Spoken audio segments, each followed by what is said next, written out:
Friends, welcome back to our channel. ఈరోజు మనం ఈ వీడియోలో తెలుసుకుందాం బ్రెయిన్ సర్జరీ గురించి. బ్రెయిన్ సర్జరీ అని అనగానే మనకి బాడీలో అదొక రకమైన వైబ్రేషన్ వచ్చేస్తుంది. బ్రెయిన్కి సర్జరీనా, అది పాసిబులేనా? ఒకవేళ అది జరిగితే ఎంతవరకు అది సక్సెస్ఫుల్ అవుతుంది? బ్రెయిన్కి ఇంత ఇంపార్టెన్స్ ఎందుకు అనంటే, ఒక మనిషి శరీరం ఏదైతే ఉందో అది కంప్లీట్గా బ్రెయిన్ కంట్రోల్లో ఉంటుంది. ఒక మనిషి కానీ, మెదడు కానీ, లేదంటే వాళ్ళ బ్రెయిన్లో కానీ ఏదైనా ప్రాబ్లం వస్తే ఆ మనిషి టోటల్ బాడీ అంతా ఎంత ఫిట్గా ఉన్నా సరే ఆ మనిషికి ఆ బాడీ అనేది తన కంట్రోల్లో ఉండదు, అది సరిగ్గా పనిచేయదు. ఎందుకంటే మన బ్రెయిన్ ఏదైతే ఉందో అదే కంప్లీట్గా మన బాడీని కంట్రోల్ చేస్తూ మనం ఎక్కడ ఏది ఏ విధంగా చేసుకోవాలి, మన బాడీ మూమెంట్ ప్రతి ఒక్కటి ఆ బ్రెయిన్ ఆదేశించడం వల్లనే మనకి అది జరుగుతుంది. అటువంటిది ఆ బ్రెయిన్కి సమస్య వస్తే మనిషి ఏ విధంగా దాన్ని సర్వైవ్ అవుతాడు?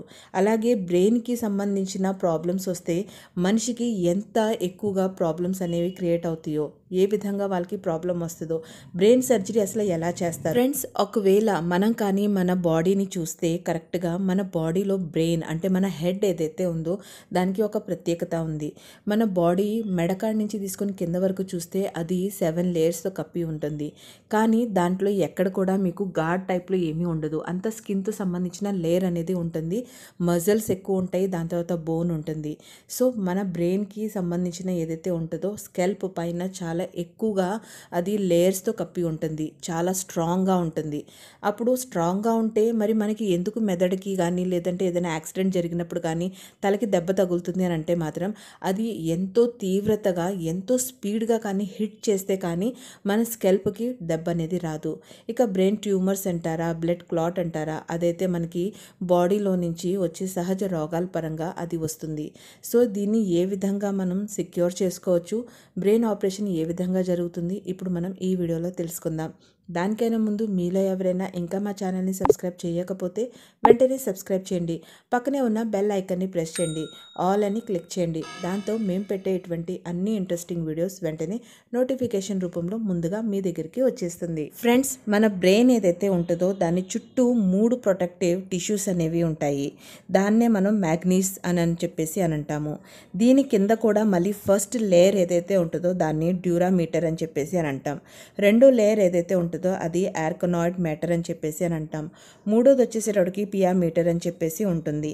వీటి అన్నిటికీ మధ్యలో మన బ్రెయిన్ ఏదైతే ఉందో అది ఎంతో సురక్షితంగా ఉంటుంది. ఇక దీంతో పాటు మన బ్రెయిన్లో ఎన్నో రకాల ఫ్లూయిడ్స్ అనేవి ఉంటాయి. ఇప్పుడు బ్రెయిన్ సర్జరీ చేసే ముందు ఫస్ట్ ప్రొసీజర్ ఏంటి? ఫస్ట్ ఆఫ్ ఆల్ పేషెంట్కి ఎనస్థీషియా ఇస్తారు. ఏ సర్జరీ కూడా ఫస్ట్ ఎనస్థీషియా ఇస్తారు. బ్రెయిన్ దగ్గరికి వచ్చేటప్పటికి పేషెంట్ సిచ్యువేషన్, కండిషన్ బట్టి వాళ్ళకి ఎంత మోతాదులో ఇది మన ఎనస్థీషియా ఇవ్వాలో అంత ఎనస్థీషియా ఇస్తారు. దాంతో వాళ్ళకి అక్కడ ఏ బాధ, నొప్పి అనేది తెలియకుండా ఉంటుంది. ఇక ఇప్పుడు వీళ్ళు ఏం చేస్తారంటే మన బ్రెయిన్ అంటే మన స్కెల్ ఏదైతే ఉంటుందో మన తలని కదలకుండా ఒక స్టాండ్లో వాళ్ళు బాగా ఫిక్స్ చేసేసి పెట్టేస్తూ ఉంటారు. ఎగ్జాంపుల్గా చెప్పాలి అని అంటే మన చేతిలో కానీ ఫోన్ ఉంటే అది కదులుతూ ఉంటుంది. అదే కానీ మనం ఏదైనా స్టాండ్లో ఫోన్ని ఫిక్స్ చేస్తే ఇంకా అది కదలకుండా ఏ విధంగా అయితే ఉంటుందో ఆ విధంగా మన తల భాగాన్ని వరకు వాళ్ళు మంచిగా దాన్ని ఒక స్టాండ్లోకి పెట్టి ఫిట్ అనేది చేసేస్తారు. ఇక దాని తర్వాత తల అనేది అసలు కదలనే కదలదు. ఇక దాని తర్వాత వాళ్ళు ఏం చేస్తారంటే మన స్కిన్కి సంబంధించిన పైన ఎక్కడైతే సర్జరీ అనేది చేయాలో అక్కడ ఆ భాగం మొత్తం మీద హెయిర్ అనేది రిమూవ్ చేసేస్తారు, మొత్తం జుట్టుని తీసేస్తారు.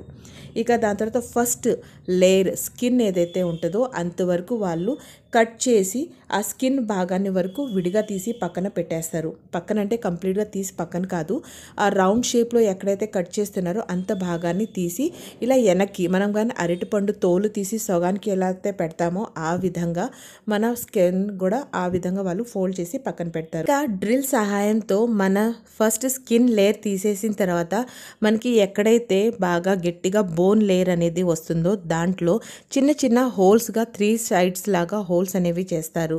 హోల్స్ చేసిన తర్వాత దాంట్లోకి క్రెప్టోమ్ని ఎంటర్ చేస్తారు. దీని సహాయంతో వాళ్ళు ఆ స్కెల్ప్ మీద ఉన్న హార్డెస్ట్ బోన్ పార్ట్ ఏదైతే ఉంటుందో దాన్ని తీసి కూడా పక్కన పెట్టేస్తారు. ఇక దాని తర్వాత ఇన్స్ట్రుమెంట్ సహాయంతో మన బ్రెయిన్లో ఎక్కడైతే ట్యూమర్ ఉందో లేదంటే ఇంకేదైనా ప్రాబ్లం ఉందో దాన్ని ఆ ఇన్స్ట్రుమెంట్ సహాయంతో తీసేస్తారు. తీసిన తర్వాత మళ్ళీ వాళ్ళు లోపల సైడ్ ఉన్న లేయర్స్ ఏవైతే ఉంటాయో వాటిని స్టిచ్ చేసుకుంటూ వస్తారు. ఇక దాని తర్వాత పైన ఉన్న స్కెల్ప్ మీద ఏదైతే బోన్ వాళ్ళు తీసి పక్కన పెట్టారో దాన్ని మళ్ళీ అటాచ్ చేసి స్టిచ్చింగ్ చేసేసి దాన్ని ఫిక్స్ చేసేస్తారు. ఆ ఫిక్స్ చేసేటప్పుడు వాళ్ళు దాంట్లో మెటల్ షీట్స్ అలాగే స్క్రూ సహాయంతో వాటిని ఫిట్ చేస్తారు. ఇక లైఫ్ లాంగ్ ఆ పేషెంట్కి ఆ షీల్డ్ అలాగే ఆ స్క్రూస్ ఏవైతే ఉంటాయో అవి అలాగే ఆ బ్రెయిన్లో ఫిక్స్ అయ్యి ఉంటాయి. ఇక దాని తర్వాత వాళ్ళు దానిపైన మన స్కిన్ ఏదైతే లేయర్ పక్కన పెట్టారో దాన్ని కూడా దానిపైన కంప్లీట్గా ఇలా పరిచేసి మళ్ళీ స్టిచ్ అనేది చేసేస్తారు. ఈ విధంగా చేసిన తర్వాత తలంతా కంప్లీట్గా బ్యాండేజెస్ వేసి బాగా ఫిక్స్ చేసేస్తారు తొందరగా క్యూర్ అవటానికి. సో ఈ విధంగా వాళ్ళు బ్రెయిన్ సర్జరీ అనేది చేస్తారు. ఫ్రెండ్స్, బ్రెయిన్ సర్జరీ అనేది ఎంతో డిఫికల్ట్గా ఉంటుంది. ఎందుకంటే మన హెడ్ మీద 3 లేయర్స్ ఇందాక మనం చెప్పుకున్నట్టుగా చాలా స్ట్రాంగ్గా ఉంటుంది.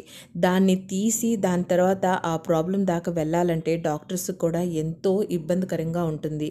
కానీ డాక్టర్స్ దేవుడికి ప్రతిరూపం అని చెప్పేసి మనం అనుకుంటూ ఉంటాం కదా. సో అటువంటి డాక్టర్స్కే ఇది సాధ్యపడుతుంది. ఇక దీంతో పాటు బ్రెయిన్ సర్జరీ అయిన తర్వాత వాళ్ళు ఎంతో జాగ్రత్తలు పాటించాలి. ఎక్కువగా ఒత్తిడి అనేది లేకుండా ఉండేలాగా చూసుకోవాలి. అప్పుడు ఎంత తొందరగా అయితే అంత తొందరగా వాళ్ళు క్యూర్ అనేది అవుతారు.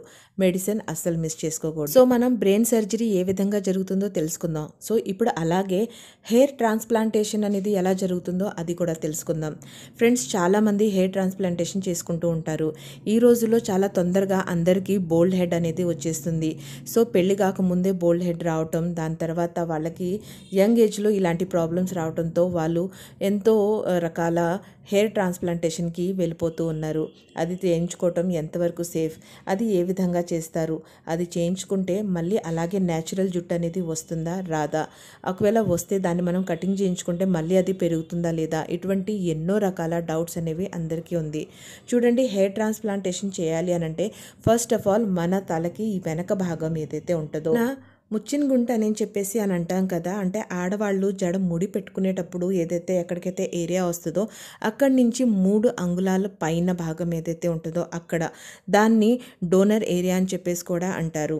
సో ఆ ప్లేస్లో వాళ్ళు ఎంత గ్రాఫ్లో అయితే మనకి ముందు హెయిర్ ట్రాన్స్ప్లాంటేషన్ చేసుకోవాలో అటువంటి కొలత ప్రకారంగా వాళ్ళు వెనకమాల ఈ డోనర్ ఏరియా నుంచి అంతవరకు హెయిర్ అనేది స్కిన్తో సహా లేయర్తో సహా వాళ్ళు దాన్ని తీసేస్తారు. ఇక తీసిన తర్వాత మిగిలిన ఏరియా పైన కిందని మళ్ళీ స్టిచ్ చేసి కలిపేస్తూ ఉంటారు.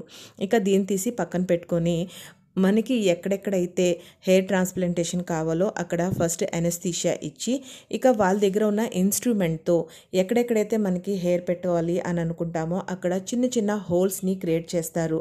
ఈ హోల్స్ ఎంత నిదానంగా ఎంతో జాగ్రత్తగా తీస్తారు. దాంతో మెదడుకి కానీ తలకు కానీ ఎటువంటి ఇబ్బంది కలగకుండా ఉండేలాగా హోల్స్ పెడతారు. ఇక పెట్టిన తర్వాత ఈ తీసిన గ్రాఫ్ హెయిర్ ఏదైతే ఉంటుందో దాన్ని అక్కడ ప్లాంట్ చేస్తారు.